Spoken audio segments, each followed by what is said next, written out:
Una parte de mí deseaba una rápida venganza.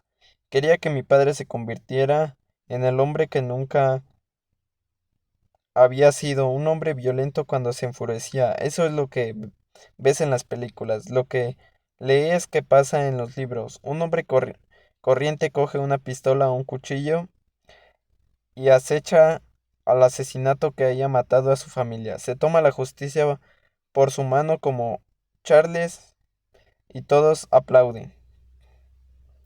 Como era en realidad, todos los días se levantaba y antes de despejarse era el de siempre, pero en cuanto su conciencia se despertaba era como si se filtrara un veneno. Al principio ni siquiera podía levantarse de la cama. Se quedaba ahí, tumbado bajo un gran peso, pero luego solo podía salvar el movimiento y se movía sin parar. Sin embargo, ningún movimiento bastaba para acallar su sentimiento de culpabilidad. La mano de Dios que lo aplastaba diciendo, no estabas ahí cuando tu hija te necesitaba. Cuando mi padre fue a la casa del señor Harvey, dejó a mi madre sentada en el vestíbulo junto a la estatua de San Francisco que había comprado. Ya no estaba ahí cuando volvió. La llamó, pronunció 3 veces su nombre. Lo pronunció como si no quisiera que apareciera. Luego subió la escalera hasta su guarida para anotar en una pequeña libreta de espiral, borrachín, emborráchate. Tal vez sea un charlatán. Continuación escribió, creo que Susie me observa. Yo estaba enfórica en el cielo. Abracé a Holly, abracé a Fanny, mi padre lo sabía. Pensé que luego Lindsay cerró de golpe la puerta de la calle, haciendo más ruido de lo habitual, y mi padre se alegró del ruido. Le asustaba ir más lejos en sus notas. Escribía las palabras. El portazo la recordó la tarde tan extraña que había pasado y lo trajo de vuelta al presente, a la actividad donde necesitaba estar para no ahogarse. Yo lo comprendí. No digo que no me molestara, que no me recordara a la vez que, sentada a la mesa del comedor, donde necesitaría estar para no ahogarse. Yo comprendí, no digo que no me molestaría que no me recordara las veces que sentaba a la mesa del comedor. Había tenido que oír a Lindsay contar a mis padres lo bien que que le había salido el test, o como el profesor de historia iba a recomendarla para la lista de deco- condecorados del distribo. Pero Lindsay vivía y los vivos también merecían atención. Subió pisado fuerte la escalera, y sus suecos golpeaban la madera de pino e hicieron estremecer la casa. Es posible que yo tuviera celos del caso que le hacía a mi padre, pero respuesta como llevaba la situación de todos los miembros de la familia. Lindsay era como la única que tenía que lidiar con lo que Holly llamaba el síndrome del muerto, a Dante, cuando otras personas ven a la persona muerta y no te ven a ti. Cuando la gente miraba a Lindsay, hasta mis padres me veían a mí. Ni siquiera ella era inmune, evita los espejos y ahora se duchaba en la oscuridad. Deja la luz de la ducha apagada y se acercaba a tientas al toallero. A mí oscura se sentía a salvo mientras de las bolsas bol- boldazas que la rodeaban seguía envolviéndose el húmedo bacho de la ducha. Tanto si a la casa estaba silenciosa como se oía murmuros abajo, sabía que nadie lo molestaría. Era entonces cuando pensaba en mí, y lo hacía de dos maneras. O pensaba en Susie, solo era la palabra y se echaba a llorar, dejando que las lágrimas rodearan por sus mejillas, ya como dolor, o bien me imaginaba corriendo, me imaginaba escapando. Se imaginaba que mí misma atrapada y forcejeando hasta zafarse. Contenía la instante pregunta, ¿dónde está Susie? Ahora, mi padre oyó a Lindsay entrar en su cuarto. ¡Bang! La puerta se cerró con un portazo. ¡Pum! Los libros cayeron al suelo. Crack. Ella se arrojó sobre la cama. Se quiso los suecos. Boom, boom, y los dejó caer al suelo. Unos minutos después, él estaba al otro lado de la puerta. Lindsay dijo, llamando con los nudillos. No hubo respuesta. Lindsay, ¿puedo entrar? Vete, llegó la resuelta respuesta. Vamos, cariño, suplicó él. Vete, Lindsay, dijo mi padre tomando aire. ¿Por qué no me dejas entrar? Apoyó la frente contra la puerta del dormitorio. La madera estaba fría al tacto y por un segundo olvidó las palpitaciones de sus sienes.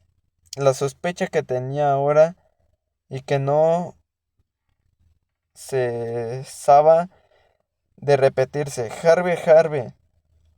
En calcetines, Linden se acercó a la puerta sin hacer ruido.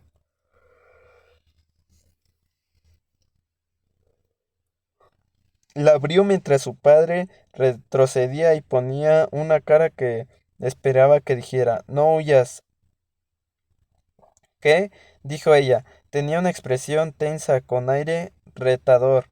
¿Qué quieres? Quiero saber cómo estás, dijo él. Pensó que en la cortina que había caído entre el señor Harbert, en cómo éste había escapado de una captura segura, de una bonita acusación. Su familia salía a la calle y pensaba por delante de la casa de las tejas verdes del señor Harbert para ir al colegio. Para que volviera a llegarle la sangre al corazón necesitaba a su hija. Quiero estar sola, dijo Lindsay. No, está claro. Estoy aquí si me necesitas, dijo él. Papá, dijo mi hermana, haciendo una concesión por él. Prefiero afrontarlo yo sola.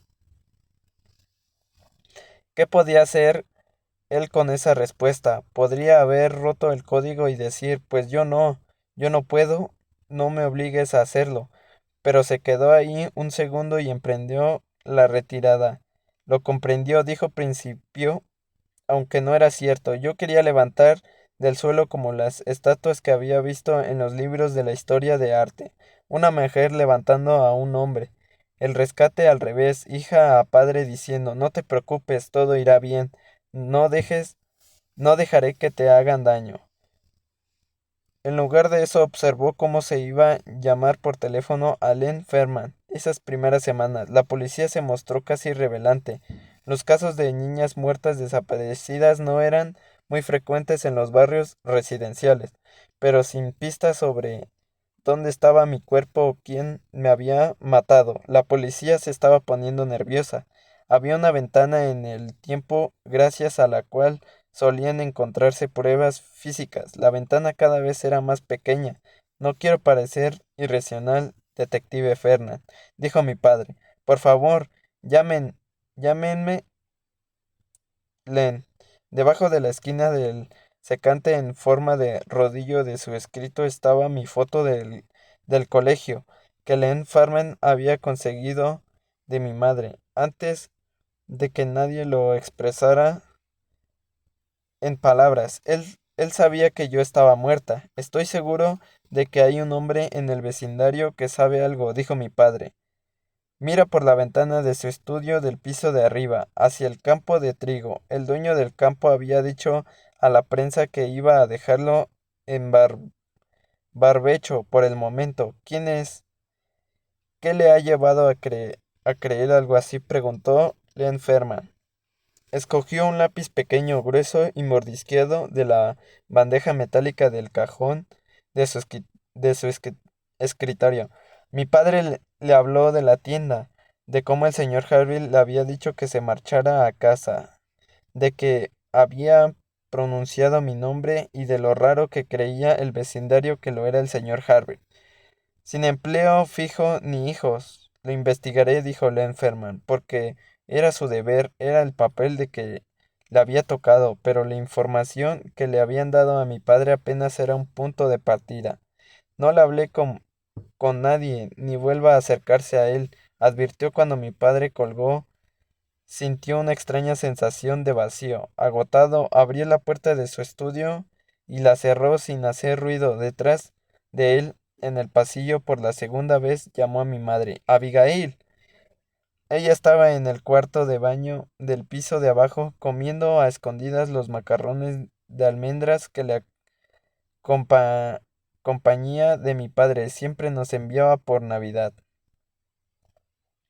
Los comía con avidez, eran como soles reventando en su boca. El verano que estuvo embarazada de mí no se quitó de encima un vestido premama a cuadros, negándose a gastar dinero en otro, y comió todo lo que quiso, frotándose la barriga y diciendo gracias, bebé, mientras el chocolate le chorreaba sobre los pechos.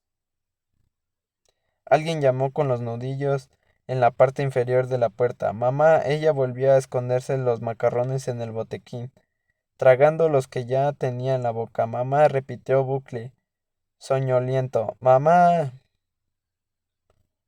Ella no hizo caso. Cuando abrió la puerta, mi hermano pequeño se aferró a sus rodillas y apretó la cara contra sus muslos. Al oír movimientos de mi padre, fue a reunirse con mi madre en la cocina. Juntos se consolaron ocupándose de Buckley. ¿Dónde está Susie?, preguntó Buckley, mientras mi padre untaba en pan de trigo. Preparó 3 rebanadas, una para él, una para mi madre y otra para su hijo de 4 años.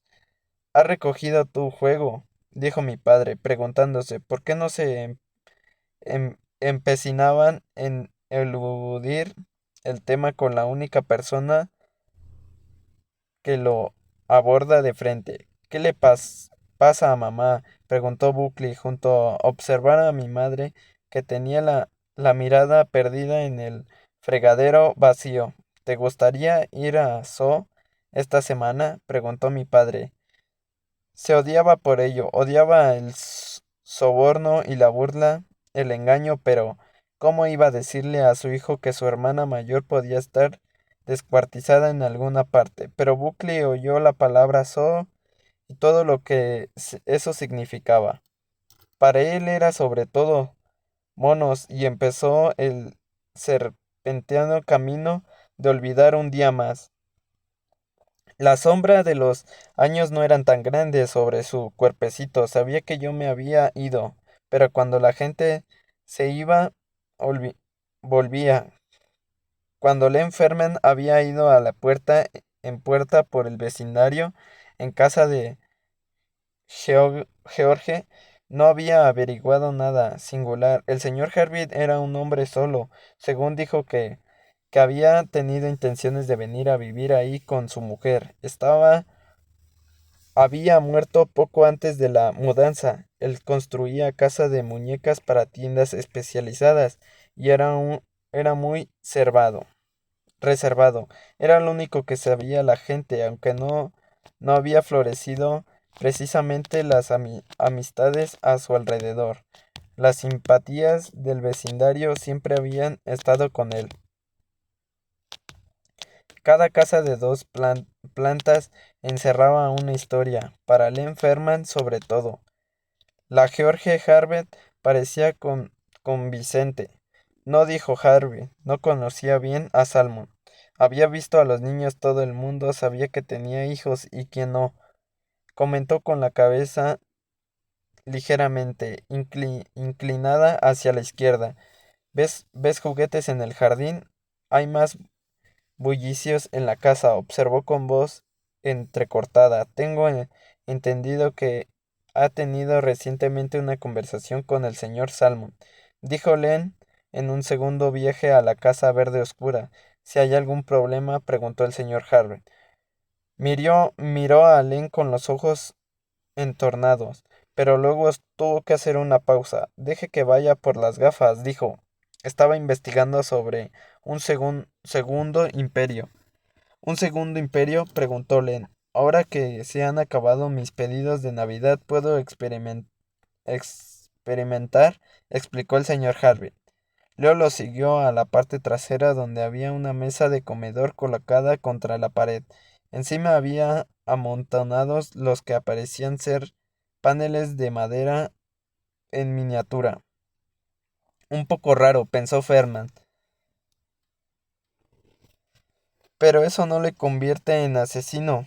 Si el señor Salmon estaba dando uno de sus pases y me ayudó a construir la tienda nupcial es algo que construyó todos los años para Lea. Dijo, mi mujer soy viudo. Len tuvo la impresión de estar entrometiéndose en los rituales privados de ese hombre. Entiendo, dijo. Lamento mucho lo que haya pasado a esa niña, dijo el señor Harvey. He tratado de decirle al señor Salmon, pero sé por experiencia que nada tiene sentido en momentos como esos. Entonces todos los años levanta esa tienda, preguntó la enferma.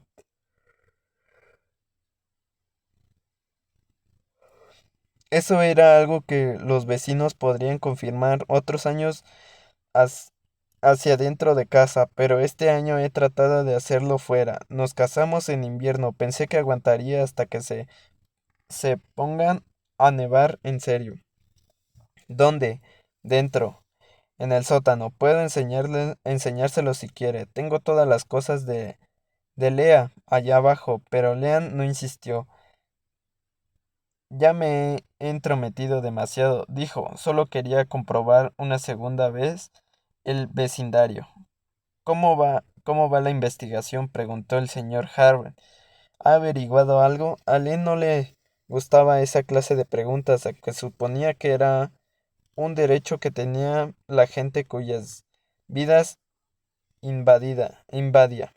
A veces creo que las pistas llegan en el momento adecuado, dijo. Si quiere que las encontremos, claro está. Era una respuesta cripta.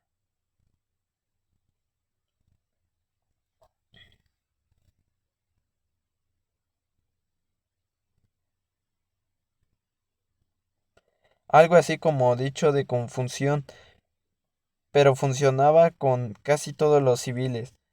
¿Ha hablado con el chico Ellis? Preguntó el señor Harvey. Hemos hablado con la familia. He oído decir que han hecho daño a algunos animales del vecindario. Parece un mal chico, estoy de acuerdo, dijo Len, pero estaba trabajando en el centro comercial.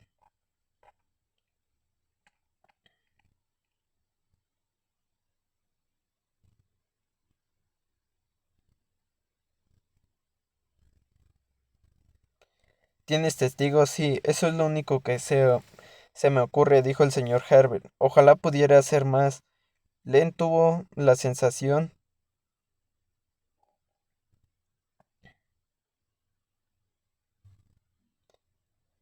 de que era sincero. Le faltaba un tornillo, desde luego, dijo Len cuando llamó a mi padre. Pero no tengo nada contra él. ¿Qué le dijo de la tienda que le construyeron para Led, su mujer? Recuerdo que la señora Stead le dijo a Abigail que su mujer se llamaba Shopie, dijo mi padre. Len comprobó sus notas. No, lo anoté. Mi padre se mostró incrédulo. ¿De dónde había sacado él si no el nombre de su Shopee?